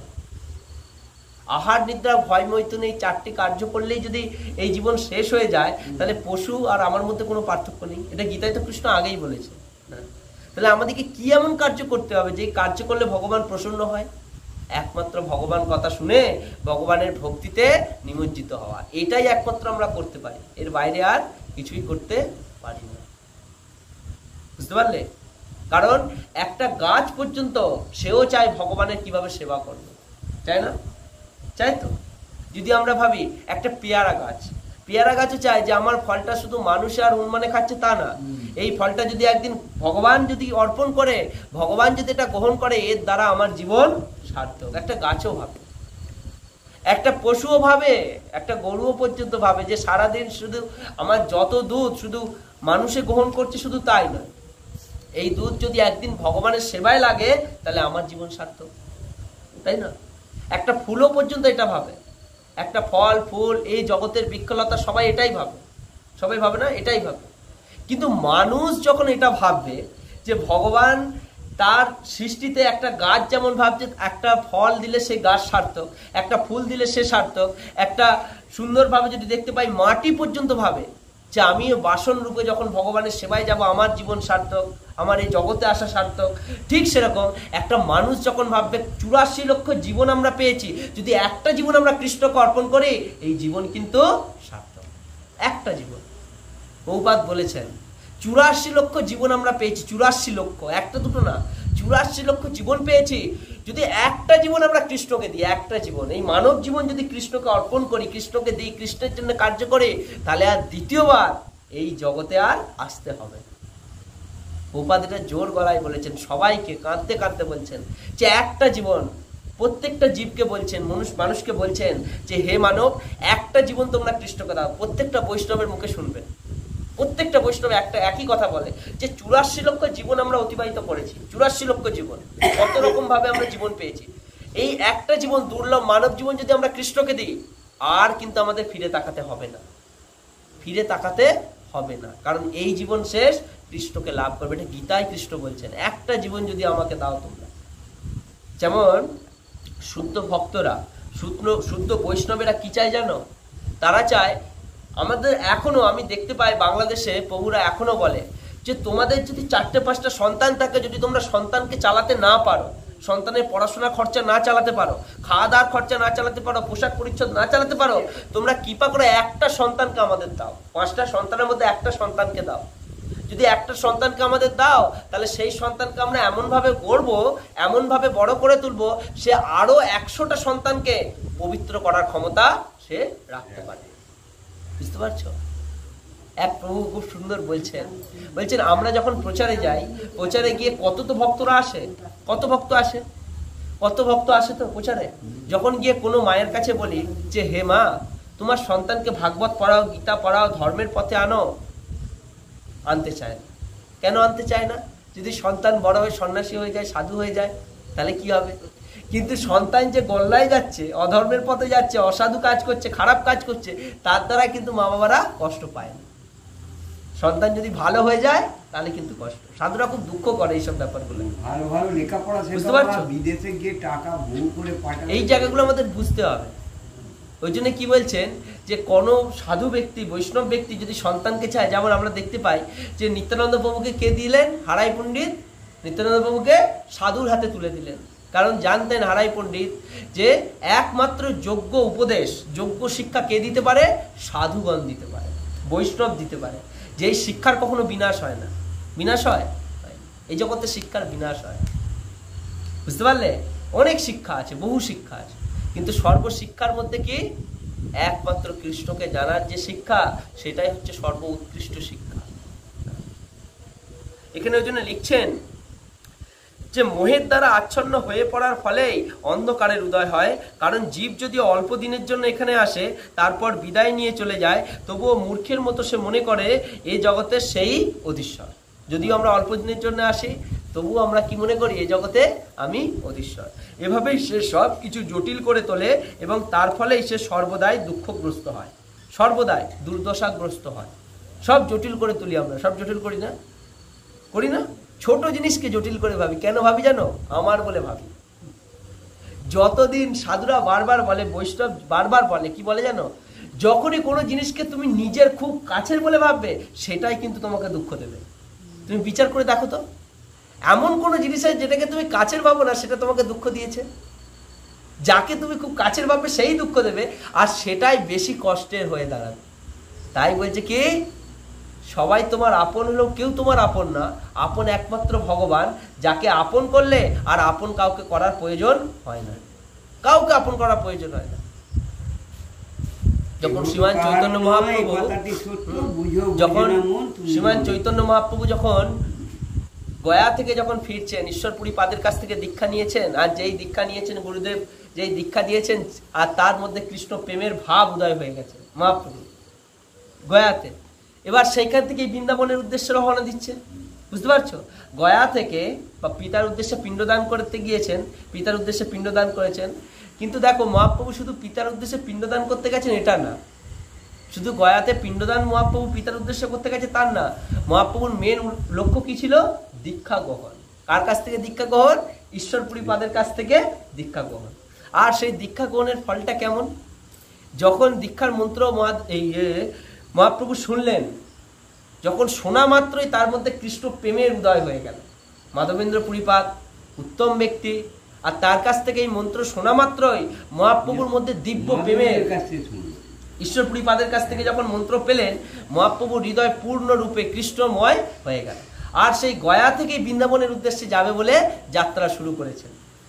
এবার তখন আকাশবাণী হলো, দৈববাণী হলো, হ্যাঁ, যে হে মহাপ্রভু, আপনার এখন বৃন্দাবনে যাওয়া উচিত হবে না, আপনাকে এখন নবদ্বীপে ফিরে যেতে হবে। কেন না, নবদ্বীপের এখনো মানুষ উদ্ধার হওয়া বাকি আছে। তাই প্রভু আপনি নবদ্বীপে ফিরে যান। ভগবানকে কেউ দিতে পারে, কে আদেশ দিতে পারে, কিন্তু জগৎ শিক্ষার জন্য দৈববাণীর মাধ্যমে জগৎকে শিক্ষা দিলেন মহাপ্রভু যে নবদ্বীপে এখনো কে উদ্ধার বাকি আছে, জগাই মাগাই উদ্ধার বাকি আছে। বুঝতে পারছো? আর প্রেমে বিগলিত হয়ে মহাপ্রভু কি করলেন, নবদ্বীপের উদ্দেশ্যে যাত্রা করলেন। আস্তে আস্তে কানাইয়ের নাটশালা বলে এক জায়গা আছে, কানাইয়ের নাটশালা, সেই জায়গায় এসে মহাপ্রভু ভগবানকে দর্শন করলেন, কৃষ্ণকে দর্শন করলেন। আর কৃষ্ণকে যেই দর্শন করলেন, এবার ভাবো আমাদের মধ্যে যদি বিচার আসে, আমরা এই জগতের সব থেকে উত্তম বস্তু চাই। কোনো ধরে নাও আমরা কি চাই, যে প্রধানমন্ত্রীর সাথে আমি হ্যান্ডশেক করব, প্রধানমন্ত্রীর সাথে আমি কথা বলবো, একই আসনে পাশাপাশি বসবো, বা প্রধানমন্ত্রীর কাছে আমি থাকবো। ধরে নাও প্রধানমন্ত্রী তোমার কাছে এলো, তোমার আশা প্রধানমন্ত্রীর সাথে সাক্ষাৎ করা। প্রধানমন্ত্রী তোমার কাছে এলো, এসে কোনো কথা না বলে তোমাকে দর্শন দিয়ে কথা না বলে চলে গেল, তোমার মনে কেমন হবে? চাই এলো, আমার সাথে থাকলো না, কথা বললো না, চলে গেল, মন কি চাইবে? আবার তার কাছে গিয়ে তার সাথে সাক্ষাৎ করি। ঠিক তাই মহাপ্রভু যখন কানাইয়ের নাটশালায় স্বয়ং কৃষ্ণকে বংশীধারী কৃষ্ণকে দর্শন করলেন, আর সেই কৃষ্ণ তার কাছে এলেন, এসে তাকে দর্শন দিয়ে মৃদু হেসে যখন অদৃশ্য হয়ে গেলেন, নিমাই তো আর তাকে আর ধরে, একে কৃষ্ণ প্রেমের বন্যায় ভাসছে, তার উপরে ভগবান তাকে দর্শন দিয়ে আবার বিলুপ্ত হয়ে গেছেন, সে তো মূর্ছা যায়, সে তো তার মনের ভাব সে আর রাখতে পারছে না। কাকে বলবে এই দুঃখের কথা? হ্যাঁ, যে ভগবানকে দর্শন করেও, সে ভগবানকে তাকে আলিঙ্গন করেও তার সাথে কথা বলতে পারলো না, সে অদৃশ্য হয়ে গেল। এই যে হা কৃষ্ণ বলার যে ভাব, সেই থেকে শুরু হয়ে গেল। কোথা কৃষ্ণ, কাহা যাহু কাহা পাহু ব্রজেন্দ্র নন্দন, কাহা মোর প্রাণনাথ মুরলী বদন। সব সময় বুঝতে পারছো, সব সময় এটা চাইছে, সব সময় তিনি সব নবদ্বীপবাসীকে গিয়ে এই কথা বলছেন, দেখো আমি আসার পথে দেখলাম কানাইয়ের নাটশালায় কৃষ্ণকে দর্শন করলাম, কৃষ্ণ আমার কাছে এলো, কিন্তু কৃষ্ণ যে কোথায় চলে গেল আমি আর তাকে দেখতে পেলাম না। তোমরা কি জানো কৃষ্ণ কোথায় আছে? মহাপ্রভু কত প্রেমে বিগলিত হয়েছে। মহাপ্রভুর এই ভাবের জন্য আমরা এখানে দেখতে পাচ্ছি যে আমরা যদি মনে করি যে এই জগতে আমরা অল্প দিনের জন্য এসেছি, তারপরেও মনে করছি এই জগতের অধীশ্বর আমি, এই জগতের একমাত্র, এই জগতে আমি হেড, তবুও সব কিছুর ভাববে এই আমার বলে ভাবাটা, এটাই হচ্ছে দুর্দশার কারণ, দুঃখের কারণ। বুঝতে পারলে? মহাপ্রভুর কাছে সব ছিল তো, নিমাইয়ের কাছে সব ছিল তো, বিদ্যা ছিল, রূপ ছিল, গুণ ছিল, শরীরের অঙ্গভঙ্গি ছিল, সব কিছু ছিল। মহাপ্রভু সব দিক থেকে পূর্ণ ছিলেন, কিন্তু তারপরেও সব কিছু তার নিজের বলে ভাবতেন না। নিজের বলে ভাবতেন না। আর এটা ভাবতেন না বলে মহাপ্রভু কখনো দুর্দশাগ্রস্ত হয়নি। তার মধ্যে একটা ভাব ছিল কি, কৃষ্ণকে কবে আমি আমার করে পাবো, আমার কাছে পাবো, কৃষ্ণকে কবে আমি কৃষ্ণের কথা শুনবো, কৃষ্ণের প্রতি ভক্তি করব। যেমন তখনকার দিনও মহাপ্রভু প্রতিদিন ভাগবতম শুনতেন। প্রতিদিন জগন্নাথপুরীতে প্রতিদিন গদাধর পণ্ডিত ভাগবতম অধ্যয়ন করতেন, প্রতিদিন। আর গদাধর পণ্ডিতের মুখ থেকে প্রতিদিন মহাপ্রভু ভাগবত কথা শুনতেন। কতক্ষণ শুনতেন? 3 ঘন্টা শুনতেন। কতক্ষণ? 3 ঘন্টা প্রতিদিন। ওই জন্য এই 3 ঘন্টাটা না একটা আলাদা ব্যাপার আছে 3 ঘন্টার সাথে। বুঝতে পারছো? তোমরা সবাই জানো, আর গদাধর স্বরূপ আমি বলছি না। যাই হোক, গদাধর পণ্ডিতের কাছ থেকে মহাপ্রভু প্রতিদিন 3 ঘন্টা করে ভাগবতম শুনতেন, ভগবানের লীলা শুনতেন, প্রহ্লাদ চরিত্র, ধ্রুব চরিত্র, এইরকম ভাবে গোপী গীত, এরকম অধ্যায় শুনতেন প্রতিদিন। ওই জন্য বলছেন সেই থেকে যে প্রতিদিন যদি আমরা ভাগবতম শুনি, প্রতিদিন যদি গীতা শুনি, প্রতিদিন যদি ভগবানের নাম জপ করি, এর মাধ্যমে কিন্তু অনেক অনেক পরিমাণ ভক্তির পথে আমরা এগোতে পারি। শুধু শ্রবণের মাধ্যমে। শ্রবণ সব থেকে উত্তম। শ্রবণ হচ্ছে একমাত্র বস্তু যেই বস্তুর দ্বারা এই হৃদয় পরিষ্কার হতে পারে, আর কোনোভাবে এই হৃদয় পরিষ্কার হতে পারে না, কখনোই পারে না। যদি ভাবি এই হৃদয় পরিষ্কার করতে গেলে শুধু একমাত্র শ্রবণ কেন, আর কোনো পন্থা কেন নয়, ভগবানের আরতি কেন নয়, ভগবান দর্শন কেন নয়? বুঝতে পারছো কেন নয় বলো তো? কারণ শ্রবণ এমন একটা জিনিস, যেই কথা শ্রবণ করলে মনের মাধ্যমে সেটা হৃদয়ে গিয়ে হৃদয়কে পরিষ্কার করে, পরিচ্ছন্ন করে, এবং তার মাধ্যমে কি হয়, ভগবানের প্রতি যে প্রেম সেটা বর্ধিত হয় একমাত্র শোনার মাধ্যমে। যে যত ভালো শুনবে সে তত বেশি করে ভগবানকে আরো বেশি করে পেতে পারবে। শোনা, একমাত্র শোনা। ওই জন্য মহাপ্রভু প্রতিদিন ভাগবতম কথা শুনতেন। তিনি তো সাক্ষাৎ ভগবান, তিনি ভাগবতম কথা শোনার কি দরকার আছে? কিন্তু তারপরেও তিনি প্রতিদিন ভাগবতম কথা শুনতেন। এখানে লিখছেন, এই ধারণার বশবর্তী হয়ে সমস্ত জগৎ চালিত হচ্ছে। মানুষ মনে করছে যে সারা পৃথিবীটাই মানব সমাজের সম্পত্তি এবং মিথ্যা মালিকানার ভ্রান্ত বোধে তারা পৃথিবীটাকে ভাগ করে নিয়েছে। মনুষ্য সমাজ যে এই জগতের মালিক, সেই ভ্রান্ত ধারণা থেকে মুক্ত হতে হবে। শুধু আমাদের ঘর বাড়ি ভাগ করছি না, ভাই ভাই শুধু ভাগ হচ্ছে না, এই জগতে দেশে দেশে ভাগ হচ্ছে, গ্রামে গ্রামে ভাগ হচ্ছে না? এটা বাংলাদেশ, এটা ভারত, ওটা পাকিস্তান, এটা ওটা প্রত্যেকটা জায়গায় আমরা ভাগ করছি। কেন ভাগ করছি? মানুষ এই জায়গাগুলো ভাগ করছে। এটা হচ্ছে আমাদের ভ্রান্ত ধারণা। ভ্রান্ত ধারণা মানে কি? যতই আমরা ভাগাভাগি করি, যতই আমরা কাটছাট করি, কিন্তু অন্তিমে মৃত্যুর পর এই দেহটা কিন্তু পাকিস্তানি হবে না, ভারতীয় হবে না, বাংলাদেশি হবে না, কিচ্ছু হবে না। কি হবে? এটা একটা মৃত দেহ হবে। বুঝতে পারছো? আর তার একমাত্র গতি কি হবে? হয় যদি সনাতন ধর্মী হয়, পঞ্চভূতে এই দেহ শেষ হবে, অগ্নির দ্বারা দগ্ধ হবে, দহন হবে। অন্তিম গতি একমাত্র ভগবানকে লাভ করবে। যদি এবার একটা সুন্দর প্রশ্ন একটা শিষ্য করছে গুরুদেবকে, হ্যাঁ, যে গুরুদেব, এই জগতে কত মানুষ ভগবানকে ডাকছে, কত নিয়ত, 1 সেকেন্ডে হয়তো 1 লক্ষ মানুষ ভগবানকে হা কৃষ্ণ বলে ডাকছে। কৃষ্ণ কি সবার ডাকে সাড়া দেয়? তখন বলছেন যে কৃষ্ণ সবার ডাকেই সাড়া দেয়, কেননা তিনি হচ্ছেন ভগবান। ভগবানের দুটো কান নেই, ভগবানের অসীম কান আছে, অসীম চোখ আছে, অনন্ত কান, অনন্ত চোখ, অনন্ত বাহু, বিশ্বরূপ দর্শন যোগ আমরা দেখতে পাই। তার মাধ্যমে জগৎকে তিনি সমস্ত কিছু তিনি দেখতে পাচ্ছেন, শুনতে পাচ্ছেন, বলতে পাচ্ছেন। বুঝতে পারছো? অনন্ত কর্ণের মাধ্যমে সব কিছু শুনতে পাচ্ছেন, অনন্ত চোখের মাধ্যমে সব কিছু দেখতে পাচ্ছেন। কিন্তু আমরা যদি বিচার করে দেখি যে আমাদের চোখ কেমন, যেই চোখে একদিক দেখা গেলে একদিক হয় অন্ধকার, আবার যেই চোখে ছানি পড়ে, যেই চোখে দৃষ্টিহীন হয়। কিন্তু ভগবানের চোখ কত মধুর, যা সূর্যদেব চন্দ্রদেবের মতো 2 চক্ষের দ্বারা এই জগৎকে সমস্ত কিছু দেখতে পাচ্ছে। এবং তার থেকে বিশেষভাবে কি, ভগবান আত্মারূপে প্রত্যেকটা জীবের হৃদয়ে অবস্থান করছে, আর তার মধ্যে কি চলছে জল্পনা কল্পনা সব কিন্তু ভগবান দেখতে পাচ্ছে। পাশের লোক না দেখতে পেলেও একজন দেখতে পাচ্ছে। কে দেখতে পাচ্ছে? যে তোমার শরীরে বসবাস করছে। কি রূপে? আত্মা রূপে। বুঝতে পারলে? ওই জন্য বলছেন কি, লোকানা সবাইকে যায়, এই জগতে সবাইকে লোকাতে পারো, কিন্তু একজনকে পারো না। তিনি কে? ভগবান। তিনি সমস্ত কিছু দেখতে পান। তার শুধু 2টো চক্ষু না, তার অগণিত চক্ষু, বিশ্বরূপ দর্শন যোগে আমরা দেখতে পাই। এখানে ওই জন্য বলছেন, মনুষ্য সমাজ এই জগতের মালিক, সেই ভ্রান্ত ধারণা থেকে মুক্ত হতে হবে। এই ধরনের ভ্রান্ত ধারণা থেকে মুক্ত হলে পারিবারিক, সামাজিক, জাতীয়তাবোধের ভ্রান্ত ধারণা থেকে মুক্ত হওয়া সম্ভব। পারিবারিক, জাতীয়তাবোধের ভ্রান্ত ধারণা থেকে মুক্ত হওয়া সম্ভব। পারিবারিক, সামাজিক। পারিবারিক মানে কি? পরিবারে পরিবারে আলাদা ভাব, পরিবারে আলাদা। আমি ওকে দেখতে চাই না, ও আমাকে দেখতে চায় না, এই করতে চায় না, ওই করতে চায় না। কতদিন করতে চায়? কতদিন দেখবে না তুমি? কিন্তু একদিন দেখবে সবাই তোমাকে দেখছে, তুমি কাউকে দেখতে পাবে না। সেই দিনটা আসবে না? সবাই দেখবে তোমাকে, সবার চোখ একদিকে, আর তোমার চোখ কারো দিকে যাবে না। কেন যাবে না? কেন যাবে না চোখ?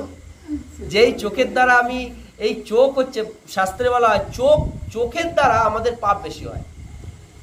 যারা অন্ধ না তারা পাপ কিন্তু কম করে, যারা কালা তারা পাপ কম করে।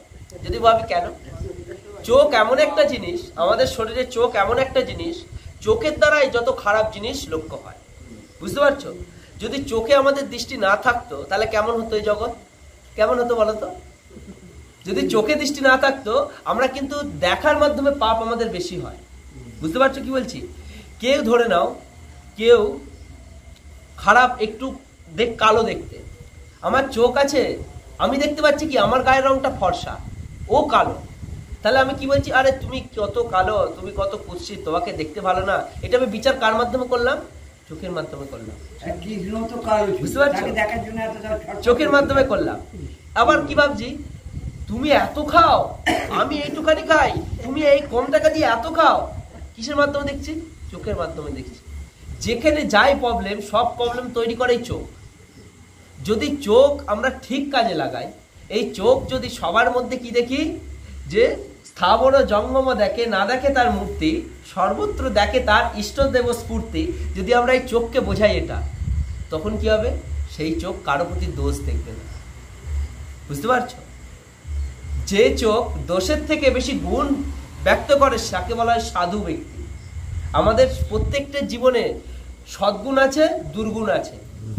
বুঝতে পারছো? সদ্গুণ আছে, দুর্গুণ আছে। সদ্গুণ মানে কি? যেটা তার ভালো গুণ। ভালো গুণ আছে, খারাপ গুণ আছে। সাধু কি করে? সাধু সবসময় তার ভালো গুণ দেখে, খারাপ গুণ দেখে না। বুঝতে পারলে কি বললাম? সাধু সবসময় কি দেখে? ভালো গুণ দেখে, তার খারাপ গুণ দেখে না। এটা হচ্ছে সাধুর লক্ষণ। বুঝতে পারছো? যদি বলা হয় সাধু ব্যক্তি কিভাবে বুঝবে, না যেই ব্যক্তি কখনো কারো দোষ দেখে না, সে দোষ করলেও তার দোষ দেখে না, এটা হচ্ছে সাধু ব্যক্তির লক্ষণ। বুঝতে পারছো? ধরে নাও কেউ খুব ভালো, খুব ভগবানের ভক্তিতে খুব উত্তম, এমন একটা কাজ করেছে যার দ্বারা তুমি জানছো যে এই কাজটা ঠিক নয়, কিন্তু তারপরেও সেই খারাপ কাজটা ধরে তাকে বারবার এ করা, এটা সাধুর কাজ না। সাধুর কাজ কি? তার ভালো গুণটা ফুটিয়ে তোলা। এটা হচ্ছে সাধুর কাজ। বুঝতে পারলে কি বললাম? যার দ্বারা কি হয়, জগতে সাধু এইভাবে চেনা যায়, যিনি কি হয়, পর দুঃখে দুঃখী, পর সুখে সুখী। সাধুর অনেক বিবরণ শাস্ত্রে দেয়া হয়। সাধুর মধ্যে একটা গুণ থাকে কি, একটা কাহিনী আমার মনে পড়ে, এক মহারাজ আলোচনা করছিলেন। এক সময় একটা সাধু স্নান করতে নেমেছে গঙ্গায়। গঙ্গায় স্নান করতে নেমেছে, নেমে দেখছে যে যেমন বন্যা হলে কত চারিদিক ডুবে যায় না, কত পোকামাকড় জলে চলে আসে। দেখছে একটা বিষাক্ত পোকা, পোকার মধ্যে ধরে নাও কাঁকড়া বিছে, একটা কাঁকড়া বিছে নদীতে ভাসছে, মানে যেখানে স্নান করছে গঙ্গায় ভাসছে। সাধু আছে স্নান করতে, সাধু দেখছে যে একটা জীব, ভালো করে দেখো, সে দেখছে না যে এটা কাঁকড়া বিছে, এটা আমাকে কামড়াতে পারে, এটা আমাকে কষ্ট দিতে পারে। সে কি দেখছে? এর মধ্যে ভগবানের সত্তা আছে, কারণ স্থাবর জঙ্গম দেখে, না দেখে তার মূর্তি, সর্বত্র দেখে তার ইষ্ট দেব স্ফূর্তি, সব জায়গায় দেখে ভগবান বিরাজিতমান। তিনি দেখছেন কি এই বিছের মধ্যেও ভগবান আছে, তাই একে বাঁচানা আমার কাছে কর্তব্য। তিনি তার গায়ে শুধু বস্ত্র পরিধান করে আছে, গায়ে কিছু নেই। তিনি কি করছে জানো? হাতে করে কাঁকড়া বিছেটা নিচ্ছে, নিয়ে সেটা কি করছে, জল থেকে আড়ায় নিয়ে যাওয়ার জন্য হাতে করে নিয়ে আড়ার দিকে আসছে। কাঁকড়া বিচের স্বভাব কি? তিনি উল ফোটাবে। কাঁকড়া বিচে যখন উল ফোটাচ্ছে, কাঁকড়া বিচের কামড় যাদের লেগেছে তারা তো জানে ভালো রকম। এবার যখন সাধুকে কাঁকড়া বিচে উল ফোটাচ্ছে, তখন সাধুর হাত কি কেঁপে যাচ্ছে একবারে, আর যখন কেঁপে যাচ্ছে পুনরায় বিছেটা জলে পড়ে যাচ্ছে, যখন ছেড়ে দিচ্ছে জলে পড়ে যাচ্ছে। এবার যখন জলে পড়ে যাচ্ছে আবার খুঁজছে যে কোথায় গেল কোথায় গেল, আবার দেখতে পেয়েছে, আবার হাতে করে তুলছে, আবার আড়ার দিকে আনার চেষ্টা করছে, আবার কামড়াচ্ছে, আবার জলে পড়ছে। এই রকম বেশ কয়েকবার করছে। আড়ায় একজন লোক দাঁড়িয়ে দাঁড়িয়ে এই দৃশ্যটা দেখছে। দৃশ্যটা দেখে বলছে, সাধুকে বলছে আরে সাধুবর, তুমি সাধু ব্যক্তি, তোমার এত বুদ্ধি থাকার কথা, কিন্তু আমি দেখছি তোমার মধ্যে বুদ্ধিই নেই। আরে ওই কাঁকড়া বিচিকে তুমি বারবার জল থেকে তুলছো, কিন্তু ও তো তোমাকে বারবার কামড়াচ্ছে, তারপরেও কেন তুমি তাকে ওকে তুলে আড়ার দিকে রাখছো? তখন সাধুর উত্তরটা খুব সুন্দর উত্তর দিলেন সাধু, যেই উত্তরটা আমাদের প্রত্যেকের জীবনে ধারণ করা কর্তব্য। কি বলছে জানো সাধু? সাধু বলছে, দেখো বিছের স্বভাব কি? সবাইকে উল ফোটানো, কষ্ট দেয়া, দুঃখ দেয়া, কিন্তু সাধুর স্বভাব তো সেই জীবকে উদ্ধার করা। সে যতই আমাকে কষ্ট দিক, সে একটা কাঁকড়া বিচে হয়ে আমাকে কষ্ট দিতে পারে, কিন্তু আমি সাধু হয়ে কেন আমি আমার পথ থেকে হাঁটবো? আমি তাকে উদ্ধার করেই ছাড়বো। বুঝতে পারছো? এটা সাধুর প্রভাব। তাই জন্যই তো নিত্যানন্দ প্রভু এই জগৎকে শিক্ষা দিলেন সাধুর প্রভাব কি। মারো ধরো যা পারো করো, কৃষ্ণ নাম তোমাকে বলতে হবে। একবার হরি বল বল। বুঝতে পারছো? একবার ভগবান নাম তোমায় করতেই হবে। তুমি আমাকে মারো, কষ্ট দাও, যা ইচ্ছা করো। এটা হচ্ছে সাধুর গুণ, সাধুর প্রভাব। তাই এই জগতে কি, যেখানে কষ্ট বেশি, সাধু সেখানে বেশি যায়। তোমার দুঃখ, তোমার কষ্ট, সব কষ্ট চলে যাবে। কি করতে হবে? ভগবানের প্রতি আশ্রিত হতে হবে। ওই জন্য এখানে কি লিখছে, যে ভগবানের প্রতি আশ্রিত নয় সে দুর্দশাগ্রস্ত বেশি। কেন বেশি? কারণ তিনি নিজের মনকে এটা সাঁই দিতে পারে না যে ভক্তি ভজন না করলে এই জীবন নিরর্থক। এখানে ওই জন্য লিখছেন কি, এই সমস্ত মিথ্যা বন্ধনগুলি মানুষকে জড় বন্ধনে আবদ্ধ করে রাখে। এই স্তর অতিক্রম করার পর দিব্য জ্ঞান অনুশীলন করতে হবে। কোন স্তর অতিক্রম করার পর? যখন আমরা জানতে পারবো যে ভগবানের ভক্তি ছাড়া এই জগতে আর কিছু নেই, আর আমি এই জগতে যতই নিজেকে মহান ভাবি, আমার থেকেও মহান কেউ আছে, তবে তো আমার মৃত্যু হয়, তবে তো মৃত্যু হয়। যদি আমার থেকে মহান কেউ না থাকে আমার মৃত্যু হবে? হবে না। মহান কেউ আছেন যিনি সবাইকে মৃত্যু দেন, যিনি সবাইকে মৃত্যুরূপে সবার কাছে আসেন। যথার্থ জ্ঞানের মাধ্যমে তাকে জানতে হবে কোন জিনিসগুলো তার এবং কোন জিনিসগুলো তার নয়। খুব সুন্দর বলছেন, এখানে প্রথমেই বলেছেন যে আমাদেরকে বুঝতে হবে কোনটা নিত্য, কোনটা অনিত্য, কোনটা সত্য, কোনটা অসত্য, কোন জিনিসগুলো তার, কোন জিনিসগুলো তার নয়। এটা আমাদেরকে জানতে হবে। জানতে হবে কি, কোন জিনিসগুলো তার। এবার যদি প্রশ্ন করা হয় কোন জিনিসগুলো তোমার, যা কিছু আমার আছে এই জগতে সব কিছু আমার, আমরা কি ভাবি গাড়ি বাড়ি সব কিছু আমার, তাই তো? কিন্তু সবগুলোই কি মিথ্যা, এইগুলো আমার নয়। আমার কোনটা? আমার কোনটা যদি ভাবা হয় আমার কোনটা, এই মন্দিরটা আমার, মন্দিরটাও আমার নয়। এই দেহটা আমার, যদি ভাবা এই দেহটা আমার, তোমার নিজেকে ভাবো দেখি এই দেহটা আমার, এই দেহটাও আমার নয়। তাহলে দেহটা আমাদেরকে কেন ভগবান দিয়েছে? এই দেহটা যদি আমার নয়, এই দেহটা কেন আমাকে ভগবান দিয়েছে বলো? এই দেহটা ভগবান আমাকে এমন দিয়েছে, এই কারণে দিয়েছে, যেমন নিরাকার বস্তুতে কোনো কাজ হয় না। নিরাকার বস্তুতে কোনো কাজ হয়? কাজ হয় না। যেমন আমার চোখ আছে বলে তবে আমি দেখতে পাচ্ছি, ভগবানের বিগ্রহ আছে বলে তবে আমি তাকে দর্শন করে ধ্যান করতে পারছি। ঠিক সেরকম আত্মা কখনো ভজন করতে পারে না। আত্মা কখন ভজন করে জানো? দেহের মাধ্যমে ভজন করে আত্মা। কোনো একটা দেহে প্রবেশ করে আত্মা তখন একটা রূপ ধারণ করে। কি রূপ ধারণ করে? তাকে বলা হচ্ছে কি? দেহাত্ম, অর্থাৎ দেহধারী জীব, যেটাকে বলে মনুষ্য।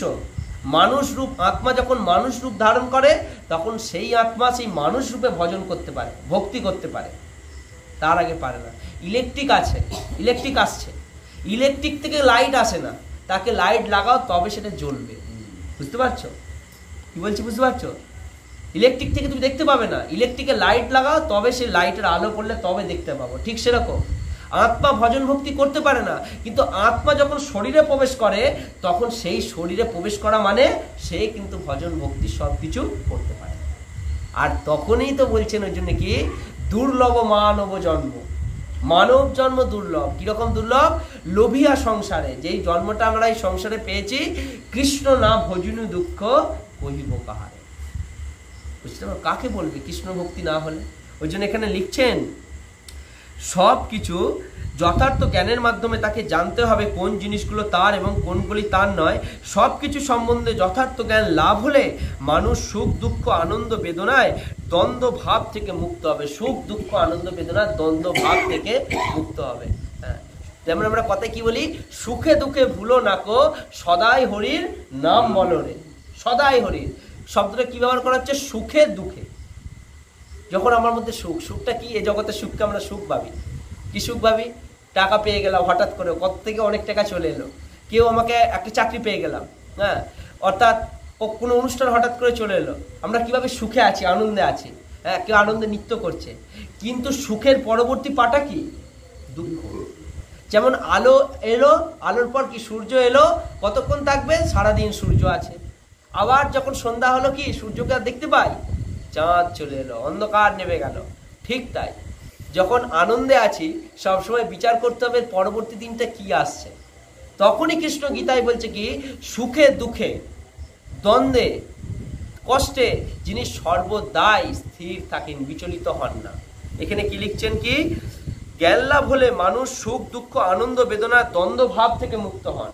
তিনি জানেন এই জীবনে সুখ হবে, দুঃখ হবে, আনন্দ হবে, বেদনা হবে, সবকিছু হবে, এই ভাব থেকে সে মুক্ত থাকবে। সে যখন পূর্ণ জ্ঞান লাভ করে তখনই কেবল পরম পুরুষোত্তম ভগবানের শ্রী চরণে আত্মসমর্পণ করা সম্ভব হয়। যখন এই রূপে জ্ঞান সে লাভ করে তখন কিন্তু ভগবানের চরণে পূর্ণরূপে আত্মসমর্পণ করা সম্ভব হয়। কারণ মহাপ্রভু এই শিক্ষা আমাদের দিয়েছেন। মহাপ্রভু একসময় শিবাসঙ্গনে জিজ্ঞাসা করছেন এক ভক্তকে, বলছেন আচ্ছা প্রভু এখন কটা বাজে, রাত্রি কটা বাজে? দিনের বেলা জিজ্ঞাসা করছে রাত্রি কটা বাজে। এবার তোমরা ভাববে হাইরে মহাপ্রভুর মাথায় খারাপ হয়ে গেছে। সত্যি তখনকার দিনে মহাপ্রভুর এরকম ভাব দেখে, যখন গয়া থেকে ফিরে এলেন, মহাপ্রভুর এরকম ভাব দেখে, এমন প্রেমের ভাব, হা কৃষ্ণ এদিকে যায় ওদিকে যায়, চারিদিক কৃষ্ণ কৃষ্ণ করতে থাকে, নবদ্বীপের লোকেরা বলে যে হায়রে নিমাইয়ের মাথাটা মনে হয় খারাপ হয়ে গেছে, নিমাইয়ের মাথাটা মনে হয় খারাপ হয়ে গেছে, নিমাইকে কোনো ভালো ডাক্তার দেখাতে হবে। আর এদিকে সচিমাতা, সবাই সচিমাতাকে একই কথা বলে, সচিমাতাও ভাবে তাই, তাহলে ডাক্তার দেখাতে হবে। গদাধরকে একদিন বলছে, গদাধর তুমি দেখে বলো তো নিমাইয়ের কি রোগ হয়েছে? সবাই বলছে নিমাইয়ের মাথা খারাপ হয়ে গেছে, তুমি দেখে বলো তো নিমাইয়ের কি সমস্যা? গদাধর পণ্ডিত দেখে বলছে সচিমাতা নিমাইয়ের এক বড় রোগ হয়েছে, কিন্তু এই রোগ আমিও চাই। গদাধর পণ্ডিত বলছে এই রোগ আমিও চাই। কি রোগ? না নিমাইয়ের যে রোগ হয়েছে এই রোগ আমিও চাই, কেননা নিমাই সব সময় হা কৃষ্ণ হা গোবিন্দ বলে ডাকছে, আমার মধ্যে এই ভাব যে কবে আসবে, আমি কবে হা কৃষ্ণ হা গোবিন্দ বলে ডাকতে পারবো। তাই সচিমাতা এই আপনার সন্তানের যে রোগ হয়েছে এই রোগ যেন আমারও হয়, গদাধর পণ্ডিত বলছে। আর তখন নিমাই বলছে গদাধর পণ্ডিতকে যে হে গদাধর, কৃষ্ণ কোথায় আছে তুমি বলতে পারো? গদাধর তো রাধারানী, সাক্ষাৎ রাধারানীর অবতার। গদাধর বলছে দেখো প্রভু, বলছে কৃষ্ণ এখন প্রত্যেকটা জীবের হৃদয়ে আছে, এখন তোমার হৃদয়েও কৃষ্ণ আছে। গদাধর বলছে, যখন বলেছে মহাপ্রভুকে যে তোমার হৃদয়ে কৃষ্ণ আছে, তখন মহাপ্রভু কি করছে? হৃদয় বিদীর্ণ করতে যাচ্ছে, নিজের বক্ষ দেশ, যেমন হনুমান মহারাজ রাম সীতা দর্শন করেছিলেন বক্ষ বিদীর্ণ করে, শ্রীমান চৈতন্য মহাপ্রভু নিজের হাত দিয়ে বক্ষ বিদীর্ণ করতে যাবে, আর গদাধর পণ্ডিত দেখছে আরে এক বলতে গেলাম আর এক হয়ে গেল, এ তো অবস্থা উল্টো দিকে হয়ে গেল। তখন সঙ্গে সঙ্গে গদাধর পণ্ডিত ঘুরিয়ে বলছে, প্রভু প্রভু ভগবান তো হৃদয়ে আছেন, কিন্তু ভগবান এখন হৃদয় নেই, ভগবান এখন ওই দেখো ভগবান রাস্তা দিয়ে আসছে। সঙ্গে সঙ্গে এই মনটা ঘুরিয়ে রাস্তার দিকে করা হলো। বুঝতে পারছো কি বলছে? এটা হচ্ছে গদাধর। এই দৃশ্য দেখে খুব সুন্দর, এই দৃশ্যটা দেখে সচিমাতা দেখছে, সচিমাতা গদাধরকে বলছে, গদাধর আমি নিমাইয়ের মা হয়ে নিমাইকে আমি শান্ত করতে পারি না, নিমাইকে আমি এই থেকে শান্ত করতে পারি না, কিন্তু আমি দেখলাম গদাধর তুমি কি সুন্দরভাবে আমার নিমাইকে এইভাবে শান্ত করলে, আজ থেকে তুমি আমায় কথা দাও গদাধর, তুমি সব সময় নিমাইয়ের সাথে থাকবে। এটা সচিমা আজ্ঞা দিয়েছিলেন গদাধরকে। তাই গদাধর পণ্ডিতকে কখনো নিমাই আলাদা থাকতেন না, জগন্নাথ পুরীতে থাকতেন, গদাধর পণ্ডিত তার সাথে থাকতেন। বুঝতে পারছো? কখনো আলাদা হতেন না, কারণ জানেন কি গদাধরকে সাক্ষাৎ রাধারানী, বুঝতে পারলে? আর সেই রাধারানীর সাথে কৃষ্ণ চৈতন্য মহাপ্রভু থাকবে না তো কি থাকবে? বুঝতে পারলে? খুব সুন্দর লীলা, এর মাধ্যমে আমাদের এই শিক্ষা লাভ হয়। তাই এই শ্লোকে আমরা অনায়াসে বুঝতে পারলাম যে কিভাবে ভগবানের প্রতি আত্মসমর্পণ করতে হয়, পুরুষোত্তম যোগে এই শিক্ষা আমরা লাভ করতে পারলাম। সকলকে অসংখ্য ধন্যবাদ ভগবদ গীতার পুরুষোত্তম যোগের 5 নম্বর শ্লোক সম্পর্কে শ্রবণ করার জন্য। সকলে মিলে হরে কৃষ্ণ কৃষ্ণ কৃষ্ণ হরে হরে, হরে রাম রাম রাম হরে।